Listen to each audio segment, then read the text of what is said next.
à l'âge de 80 ans. Marie Meyer. Jean Cabu et Georges Wolinski, deux monuments de la presse satirique au destin croisé. Cabu n'a que 15 ans lorsqu'il publie ses premiers dessins dans la presse locale. Avec son crayon, il n'épargne personne, politique, religieux. Pour lui, l'humour, c'est... L'humour, c'est un coup de poing dans la gueule. Une carrière précoce contrariée par la guerre d'Algérie. Cabu part faire son service militaire. Il en revient traumatisé et développe un antimilitarisme radical.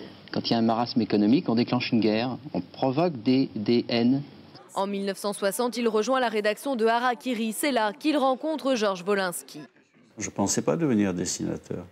D'abord, c'était un métier où on ne pouvait pas gagner sa vie. Les deux hommes se suivront ensuite à Harakiri Hebdo, qui devient Charlie Hebdo. Chacun développe son style, ses personnages. Pour Cabu, ce sera le grand Duduche, ce cancre révolté, mais aussi le beauf, caricature du français moyen.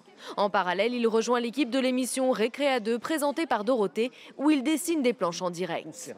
Wolinski lui adopte un humour grinçant et met en scène chaque semaine dans Charlie deux personnages, un maigre timide et un gros dominateur, qui échangent des propos de comptoir. Mais son sujet favori, ce sera toujours les femmes. Difficile de dessiner des femmes? Non, j'adore ça. En plus, elles sont de plus en plus belles.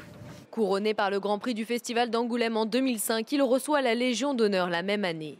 Cabu et Wolinski, deux infatigables. En 2012, Paris Match leur avait consacré un article intitulé « Les papis font de la résistance ». Ni l'un ni l'autre ne voulait s'arrêter. Radio, télévision.